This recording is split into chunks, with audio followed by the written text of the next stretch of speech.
이번에는 중요한 이슈를 새로 고침하겠습니다. WS 리프레시 신광섭 MBN 골드 메이저 나왔습니다. 안녕하세요. 네, 안녕하세요. 신현수입니다. 네.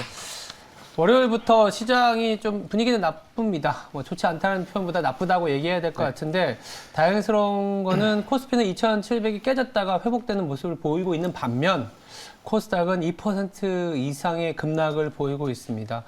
포인트 한번 짚어주세요. 지난주에 딱 이 시간에 이렇게 말씀드렸었습니다. 네. 그러니까 오늘만 같았으면 좋겠습니다. 그러니까요. 시장이 되게 좋았던 적이 한 이틀 정도 있었잖아요.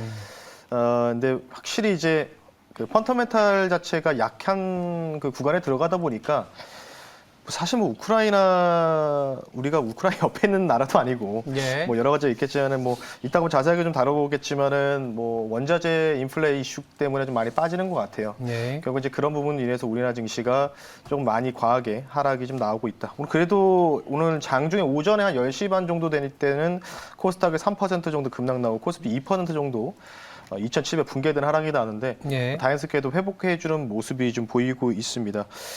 물론 이제 지금 뭐 우크라이나 관련된 이슈가 뭐 16일 날 뭐 침공 가능성들을 바이든 대통령이 유럽의 동맹국가한테 통보했다는 뉴스들이 나오면서 미국 증시가 급락이 나는데 예. 어쨌든 뭐 이게 뭐 진짜인지 아닌지 모르겠지만 그런 뭔가 악재 속에서 뭔가 우리가 좀 민감하게 받아들이고 있는 증시가 확실하다. 그래서 지난번에 말씀드렸지만은 이게 추세 상승으로 갈 수 있는 장세는 아니고 일단 반등장이라고 일단 기본적으로 우리가 베이스를 깔고 가자고 말씀드렸기 때문에 오늘 사실은 좀 심리 별로 매우 안 좋으실 겁니다. 왜냐? 코스피 코스닥 전체 종목들 대비해서 지금 상승 나오는 종목이 220개밖에 안 되니까 그러니까 등락 비율이 좀 최저치입니다. 아까 장중에는 150개밖에 안 됐더라고요. 예. 그래서 그런 부분 봤을 때 투심 자체가 약화해 있고 그러니까 오늘 뭐 기관이나 외국인들이나 개인들 투자 동향 살펴보면은 거의 거래대금 거의 메말라 있지 않습니까? 회전율도 거의 급감했고요. 반토막 이상 났기 때문에 일단 뭐 이런 장이 언제까지 지속될지 모르겠지만 오늘은 조금은 많이 힘드실 수 있는 장이다. 오전장 이렇게 좀 평가를 하고 싶습니다.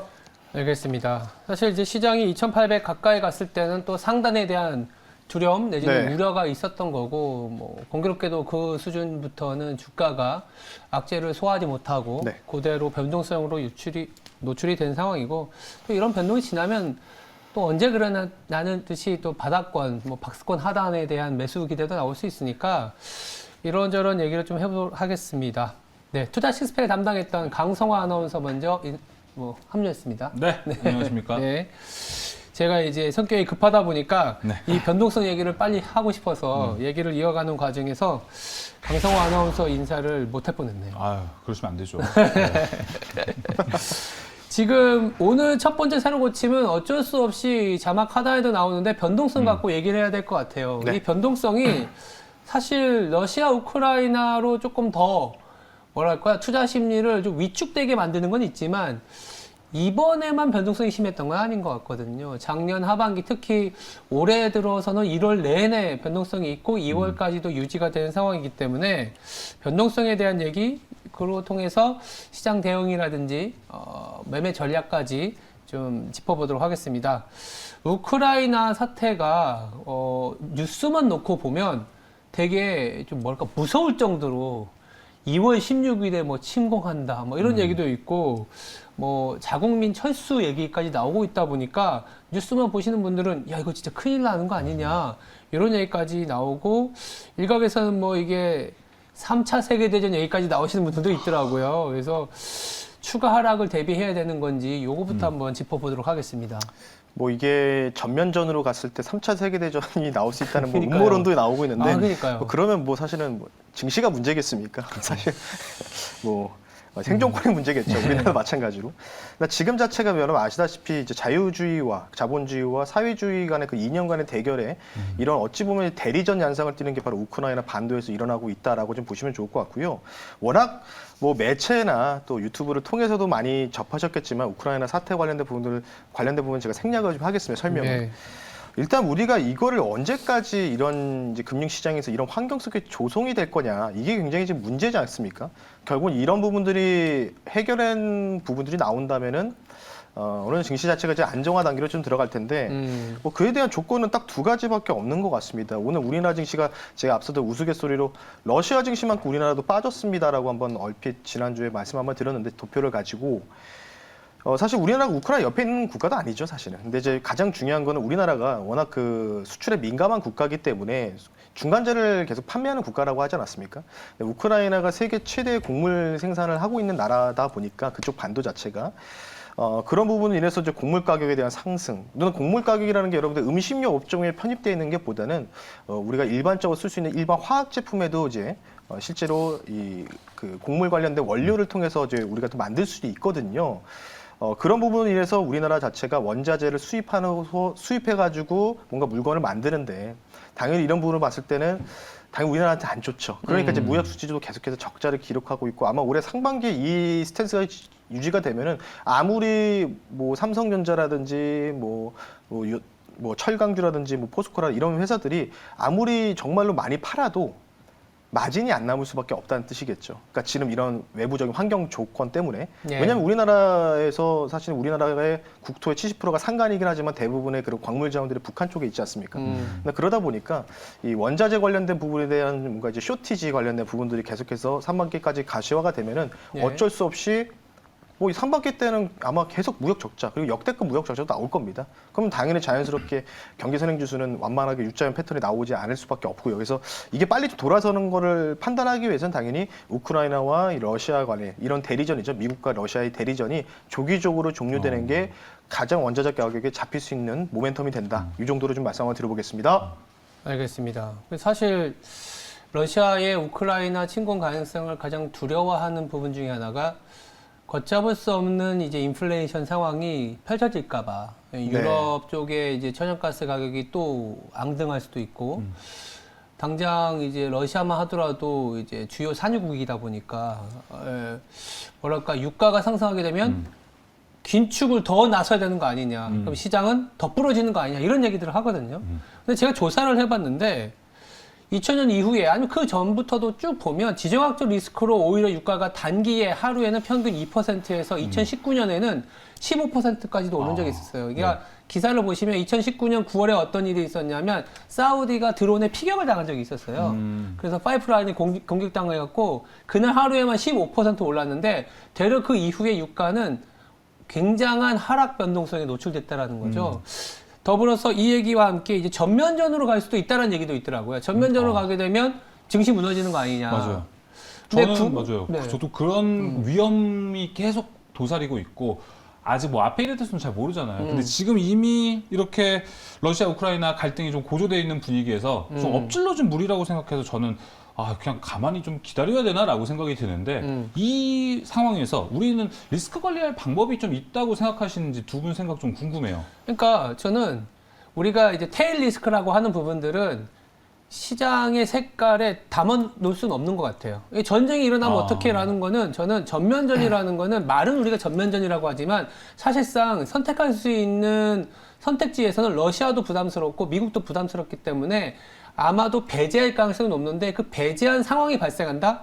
그렇다면 시장은 오히려 빠르게 충격이 있지만 그 충격 이후의 시장의 레벨은 지금보다 높을 수 있다고 보고 있어요. 왜? 연준은 긴축을 조금 뒤로 물릴 수밖에 없고 결국은 이제 매출이 발생하는 이슈가 클 수밖에 없기 때문에 단기간에 어떤 재정 지출이 급박하게 올라가서 한 6개월, 1년 후에는 이거에 대한 부작용이 클 수는 있겠지만 당장 지수한테는 나쁘진 않을 수 있어요. 근데 그걸 빼고 만약 전면전이 아닌 긴장을 유지하거나 타협의 가능성이 높다 하면 우크라이나나 러시아와 관련된 이슈는 아예 배제해야 되는 거죠. 그러면 이제 오롯이 우리가 갖고 있는 경기 부진과 긴축에 대한 얘기로 넘어와서 시장을 바라볼 필요가 있다라고 보고 있기 때문에 철저한 리스크 관리 방법이라는 거는 전쟁이 날 수 있으니까 현금을 무조건 다 들고 가자 이건 아닌 것 같고 제가 말씀드린 거는 그냥 50대 50, 현금 50, 주식 50을 계속 말씀을 드리잖아요. 네. 박스권에서는 타이밍 맞출 수가 없기 때문에 어떤 종목, 저번에는 이제 저희가 뭐 수급적으로도 말씀을 드렸고 배당이 굉장히 좋아지는 기업들 말씀드렸는데 그런 종목을 갖고 가는 스타일이 낫지 않겠냐. 그러니까 시장을 이제는 지수를 보는 장은 아니다라는 얘기 좀 드리고 있습니다. 신광선 매니저는 어떻게 생각하시나요?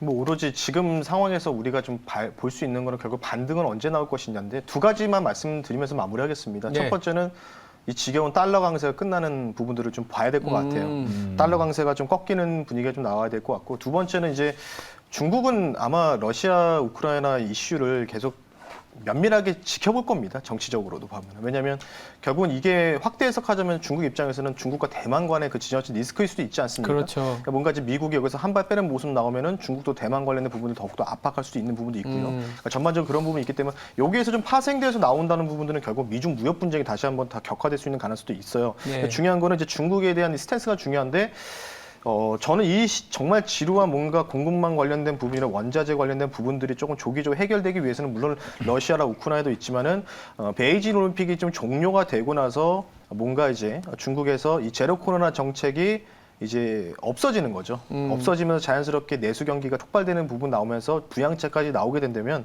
중국 경기가 개선되는 분위기가 나오면 우리나라 같은 경우 대중 수출 국가이기 때문에 어쩔 수 없이 경기 관련된 부분에서 조금 그나마 무역 수지 적자를 회복할 수 있는 저는 요건이라고 보고 있거든요. 아마 중국 정부가 지금 중국 경기가 굉장히 많이 힘든 부분들을 방만하지는 않을 거다. 이렇게 좀 생각하고 있기 때문에 첫 번째는 달러 강세가 꺾이는 여부 그리고 2월 20일 이후에 주요 도시의 이 제로 코로나 정책이 많이 없어지는 이게 뭔가 강화되지 않는 부분이 해제되는 경우가 나온다면 자연스럽게 관련된 부분들이 아마 희석되면서 어느 정도 원자재 인플레를 그나마 조금 진정시키는 역할을 하지 않을까 이렇게 좀 생각하고 있습니다. 그러니까 뭐 서방 국가 같은 경우에는 오미크론의 확산세 때문에라도 역발상으로 이제 리오프닝이 굉장히 빠르게 진행이 되고 있어서 네. 공급망의 어떤 그 도시마다 내지는 그 항구마다 적체 현상이 조금씩 풀려나고 있는 상황이고 네. 그리고 생산의 한 축인 중국이 지금은 베이징 올림픽으로 인해서 생산 활동을 못 하고 있잖아요. 네, 못 하고 있는 부분들이 그래도 조금씩 풀려나게 되면 리오프닝이 된다라는 건 사실은 그 막혀있던 혈이 풀리면서 공급이 원활해지고 공급이 원활해지다 보면 인플레이션 압력이 줄어드는 그거를 이제 얘기하신 것 같아요. 네, 맞습니다. 더불어서 지난주에 중국 같은 경우에는 또 이제 유동성 지표인 신규 위안화 대출 역대급으로 물론 이제 계절적인 영향도 있지만 돈을 많이 빌렸다라는 거는 선행적으로는 그렇죠. 한두 달, 뭐 길면 6개월 후에 뭔가의 수요가 발생할 수 있다라는 네. 그런 기대를 갖을 수 있기 때문에 결국 지금 우리가 봐야 될 거는 러시아 우크라이나의 변동성이 아니라 3월 달에 연준이 금리를 올리고 나서 대려 달러화가 약세로 갈 수 있는 모멘텀을 찾자. 그 한 축이 중국의 리오프닝 내지는 어떤 재정 정책이다. 이렇게 말씀을 주신 것 같아요. 네, 맞습니다. 네. 네. 그렇다면 우리가 이제 사실 이게 말은 쉬운데 코스피는 2,700을 왔다 갔다 하고 있고 코스닥은 지금 뭐 850선에 있는 상황입니다. 이랬을 때 우리가 어떻게 보면 위기가 왔다라는 거는 어떤 종목에 따라서는 기회가 왔다고 볼 수도 있는 종목이 있거든요. 이럴 때 사놔야 되는 종목들이 있을 거라는 생각이 들거든요. 어떤 종목이 있을까요?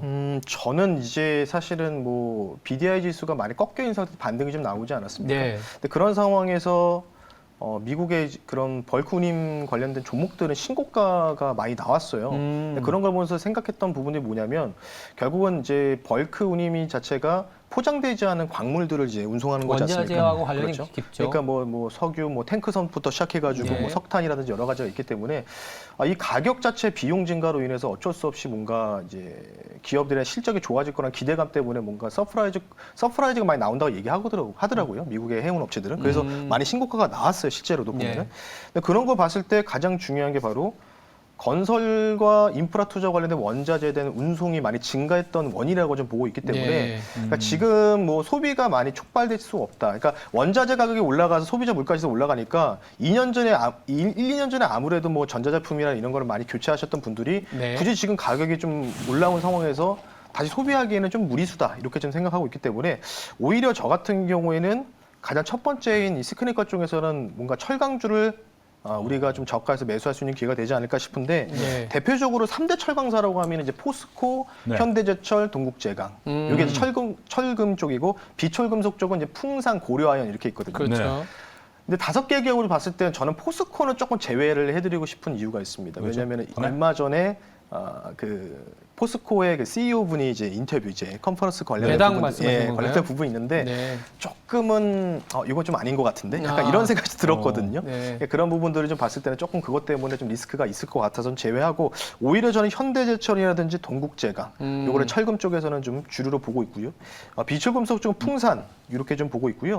미국 쪽은 이제 아르세노메탈들도 있지만은 최근에 가파르게 상승 나오는 게 두 번째 기업이 미국 내에서 굉장히 좋은 기업입니다. 바로 뉴코어라는 회사가 있는데 예. 이 회사도 최근에 상승 탄력이 가파르게 올라가고 있습니다. 그래서 아마 이 종목들이 철강 관련된 종목들이 계속해서 아마 조정 나오면서 갈 겁니다. 막 쭉 올라가진 않을 거고. 그래서 조정이 나올 때마다 뭔가 우리가 좀 분할 매수 관점으로 잡으면은 잘 모아가면 되지 않을까, 이런 장세를. 그리고 요 모아간 장세를 언제까지 끌고 가느냐, 하반기까지는 좀 지켜보시는 게 좋지 않을까, 이렇게 제 생각 들고 있기 때문에 국내 종목과 미국 종목까지 간단하게 소개를 한번 시켜드렸습니다. 네. 큰 틀에서는 리오프닝 경기가 재개될 상황이 높은 상황에서 중국의 모멘텀까지 붙으면 대표적인 소재 업종인 철강주, 네, 맞습니다. 포스코보다 포스코 이외의 철강주에 더 주목하자로 말씀드릴 수 있을 것 같습니다. 철강 얘기를 할 때마다 중국이 가장 뭐 중요한 지표가 된다 이렇게 얘기하는데 네. 그 이해를 좀만 더 시켜주시면 안 될까요? 그게 이렇게 보시면 될 것 같아요. 예전에는 우리나라에서 만든 철강 제품들이 이제 수출되는 부분도 일정 부분 있으니까 중국의 수요에 직접적으로 영향이 있었는데, 최근에는 이제 중국도 철강 제품이 이제 공급 과잉인 상황이잖아요. 그래서 중국도 수출을 하던 부분들이 있었는데, 동아시아의 가격이 결정되는 데 있어서 중국의 수요가 굉장히 중요하다라는 거죠. 그럼 중국의 수요가 올라가게 되면 중국 제품을 쓰긴 쓸 거예요. 근데 이제 그렇다고 하면 중국의 제품의 가격이 올라갈 수 있고, 그럼 경쟁하고 있는 동아시아의 철강사들의 철강 제품은 또 올라갈 수가 있겠죠. 네. 그럼 마진이 개선될 수 있고, 예, 그런 부분들 때문에 중국의 수요가 올라오면 우리나라 철강까지도 네. 간접적으로, 직간접적으로 영향을 받는다라고 보시면 될 것 같습니다. 알겠습니다. 두 번째 세로 고침도 사실은 우리가 얘기하고 있는 연장선상일 수 있어요. 첫 네. 번째 세로 고침을 변동성으로 시작했지만 결국 언제 리오프닝과 언제 중국의 정책 모멘텀, 언제 미국 주도 내지는 미국의 긴축으로 인한 압력이 빠르게 줄어들 수 있느냐인데, 그 막힌 혀를 풀어주는 게 되려 리오프닝이지 않습니까? 리오프닝이 여러 군데에서 발현이 되고 있는데 이 해운에서도 좀 시작이 되고 있다. 물론 우리나라 해운주는 조금은 다른 모습은 보이고 있지만 미국 같은 경우에는 말씀해 주신 것처럼 해운주가 신고가를 찍고 있더라고요. 이 배경부터 한번 짚어볼 필요가 있을 것 같아요.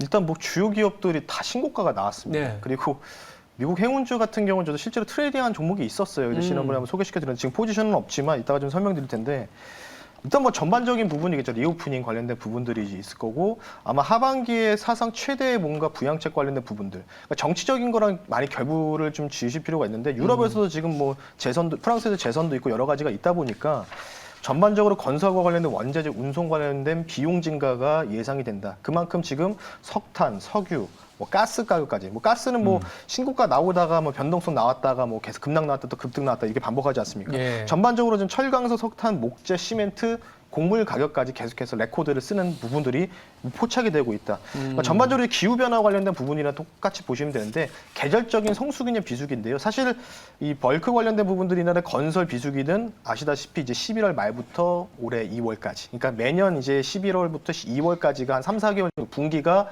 어느 정도 비수기죠.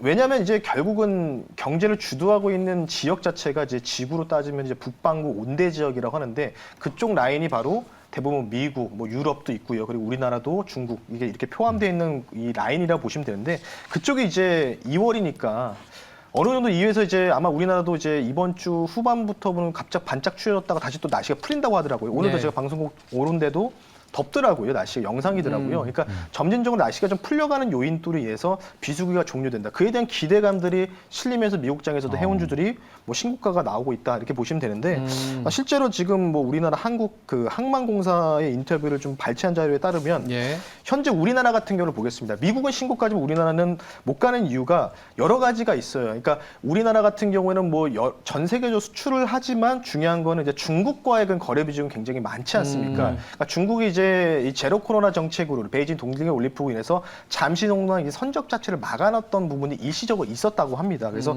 실제로 보니까 오미크론 사태, 코로나 때문에 항만의 노동자가 일을 안 하는 경우, 성원은 부족 현상들이 심화되는 부분들이 이제 점진적으로 정점을 통과하고 있다는 뉴스가 보도되고 있고요. 실제로 우리나라 같은 경우는 미국과 또 중국도 있지만 미국의 그 서부 항만 쪽 있지 않습니까? 7월 1일까지 계약이 체결돼 있습니다. 이 항만 관련 이용 관련된 부분들이. 근데 이게 이제 조기적으로 타결돼야 되는데, 아직은 이제 서부 항만도 뭐 조금씩은 좋아지고 있다고 하지만은 아직은 정시 관련된 부분들이 만족스럽게 뭔가 원활하게 풀리는 배경은 없거든요. 실제로 보니까 정시 운항률이 36% 6%밖에 안 된다. 그러니까 실제로 10척 중에서 3척만, 4척만 지금 배들이 나가고 있다고 보시면 좋을 것 같아요. 아직은 완벽하게 해결되지 않은 요인들이 상당하기 때문에 관련된 부분들이 조금 최악을 좀 지나갔던 국면이 없지 않아 있었고 조금씩은 좀 회복할 수 있는 기대감들이 몰리면서 생각보다는 한 달 정도 빠르게 이런 운임주들이 좀 움직이고 있다. 이렇게 좀 해석을 해드리겠습니다.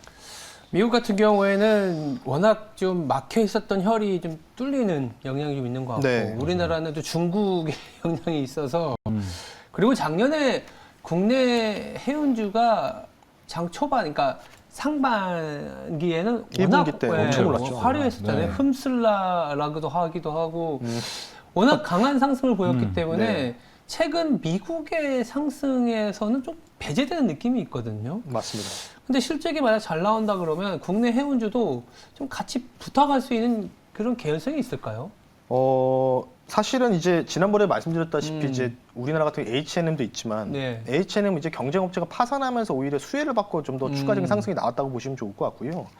중요한 건 이제 뭐 조금 뭐 준대형주 쪽이겠죠. 펜오션, 대한해운 이쪽을 좀 보면 되는데 펜오션은 제가 항상 말씀드리지만 보수적인 선대 전략을 유지했던 기업이고 대한해운은 공격적인 선대 전략을 유지했는데 아직 대한해운은 실적 발표가 지금 안 나온 걸로 알고 있습니다. 펜오션은 일단 나왔거든요. 지난주에. 펜오션 뭐 역대급 실적 나왔죠, 이번에. 예. 매출 뭐 4조 넘었다. 뭐 분기만 해도 1조 넘었다는 소식이 좀 나오면서 예. 중요한 게 여기 펜오션에서 뭐라고 얘기했냐면 보수적이긴 한데 이 장기 용선을 301척까지 확대한다는 계획을 발표했었습니다. 그러니까 그런 이게 결국 뭐냐면 우리가 여기서 실적이 조금 더 여기서 끝난 게 아니고 우리가 앞으로 실적이 좋아질 거다 이런 부분들이 많이 나오거든요. 예. 실제로 지금 올해 4분기부터 해서 1분기 사이에는 운임지수가 워낙 바닥을 찍어서 실제로 상세 효과 때문에 조금은 실적이 좀 미진할 거다는 얘기를 인정을 했어요. 이 AR 담당자가. 근데 하지만 요 1분기만 잘 버티면은 하반기에는 역대급이 좀 나올 수 있는 가능성도 있다라고 식으로 얘기를 했거든요. 그러니까 전반적으로 좀 봤을 때 펜오션이 사실 보수적인 선대를 운영하는데도 점진적으로 뭔가 이제 선대 전략들을 그러니까 뭔가 이제 장기 용선을 계속 확대한다는 거는 아무래도 뭔가 올해 상반기는 여러분들 뭐 피부로 못 느끼시겠지만 하반기에는 경기가 활성화될 가능성이 조짐이 보이니까 그런 식으로 좀 진행하지 않을까 싶기 때문에 관련된 부분도 좀 참고하시면 좋을 것 같고요. 그래서 대한해운 같은 경우는 이미 좀 선대 전략을 공격적으로 해놨기 때문에 더 이상 이게 추가적으로 뭔가 모멘텀이 있을까? 뭐 이런 부분 때문에 좀 주가 상승이 제한적이고 펜오션이 조금 더 보수적인 선대 전략이었지만 최근에 공격적으로 많이 바뀌었기 때문에 그래서 펜오션이 주가 상승이 최근에 조금 도드라지지 않았을까 이렇게 좀 생각하고 있습니다. 네. 이미 좀 발주되는 부분들에 대한 영향도 있는 것 같고 네. 그리고 대한해운은 이제 벌크 쪽이니까 원자재 쪽인 것 같고 펜오션은 컨테이너 쪽이니까 이제 소비와 관련된 네. 부품이라기보다는 모멘텀인데 또 하반기를 놓고 봤을 때 우리가 원자재 가격이 안정이 돼야 소비가 좋아진다고 보면 오히려 펜오션 쪽으로 조금은 점수를 주는. 그렇죠. 네. 근데 이게 참 이게 애석하게도 작년에 랠리를 너무 많이 보인 종목들이 이제 그러니까요. 이게 해운주 전체로 이제 접근하기에는 아직은 좀 부족한 것 같아요. 그거 안에서 좀 고르자는 얘기죠. 그래서 연말엔 또 피크아웃 이야기도 좀 슬슬 스물스물 올라오기도 했어요. 피크아웃이 제일 무서운 얘기죠, 사실. 네. 맞아요. 이게 결국 지금은 어떻게 보면 미국 같은 경우에도 너무 막혀 있었던 것들이 풀려 나오면서 그 상황에서 뭐 긴축 얘기가 나와도 그 매출이나 모멘텀이 있으니까 좀 올라간다고는 보는데 미국의 긴축이 좀 더 빨라진다고 하면 미국도 혹시라도 좀 변동성이 생기면 한국한테도 또 영향을 주지 않을까라는 우려가 있어서 어떻게 보시나요? 근데 아니면, 우리 앵커님은 리세션이 온다고 생각하십니까? 아니요, 리세션까지는 오는 건 아니고 그 정도는 아니고. 네, 그 정도는 아닌 것 같고 그냥 우리나라 주식이 작년에 워낙 랠리를 보였던 종목들이 많아서 실적이 워낙 잘 나와도 그 보통 선반영 논리 맞아요. 있잖아요. 선반영이죠. 선반영에 거기다가 개별 기업마다의 이제 그 기업 본연이 아닌 시장 외적인 그러니까 기업 외적인 이벤트로 인한 주가가 못 가는 경우가 워낙 많으니까 네. 그런 우려 때문에 해운주가 지금 해볼만 할까라는 고민이 들어서 좀 여쭤보는 저도 거예요. 사실은 이제 뭐 종목은 말씀드렸지만은 그냥 조금은 이제 약간 좀 계리율이라고 좀 보고 있습니다. 전반적으로 봤을 때. 그러니까 무조건 해운주가 가기 위한 조건은 딱 하나밖에 없는 것 같아요. 제 개인적인 사견은 베이징 올림픽 이후가 좀 중요할 것 같습니다. 베이징 올림픽? 그러니까 거기서 공급병목 형성이 어느 정도 많이 완화되는지를 봐야 되겠죠. 적당히 완화되면 안 되고 뭐 제로 코로나 정책으로 경계감이 어느 정도 해소됐을 때 중국 정부에서도 아마 3월 3일 날 양해가 진행되기 때문에 그때 이제 뭔가 중국 인민들을 위해서 내수 경기 진작을 위해서 뭔가 제로 코로나 정책을 완벽하게 좀 폐지하지 않을까라는 좀 논리도 있거든요. 근데 그게 나와야지만 뭔가 이쪽도 계속 훈풍이 불 수 있고 국내 해운주들의 움직임은 전반적으로 다 좋은 거죠. 이쪽이 먼저 움직이기 시작하면 당연히 그러면 건설, 철강, 화학부터 같이 좀 좋은 분위기가 형성될 수 있기 때문에 가장 첫 번째가 해운주고 그래서 아마 페노션 관계자도 1분기만 잘 버티면 된다고 얘기했던 것 같습니다. 그래서 어느 정도 오미크론 사태가 어느 정도 조기적으로 종료되는지 여부에 따라서 결국은 답은 중국에 있다. 이 정도로 마무리하겠습니다. 알겠습니다. 답은 또 미국에도 있을 수 있는데 미국 주식 아까 이야기 조금 해주셨잖아요. 네. 오늘 뭐 과연 무료 방송에서 좀 얘기 좀 해주시나요? 오늘은 없습니다. 오늘은 그래요? 없고요. 내일 좀 진행을 할 테니까 네. 아마 빅테크는 개인적으로 봤을 때는 큰 조정은 안 나올 것 같아요. 박스권 정세로 좀 보고 있기 때문에 관련된 부분도 내일 또 제가 장마감 무료 방송 안내해 드릴 테니까요. 네. 내일 좀 시청하시면 좋을 것 같습니다. 네, 알겠습니다. 지금까지 WS 리프레시였습니다. 두 분 내일 뵙겠습니다. 네 감사합니다. 감사합니다.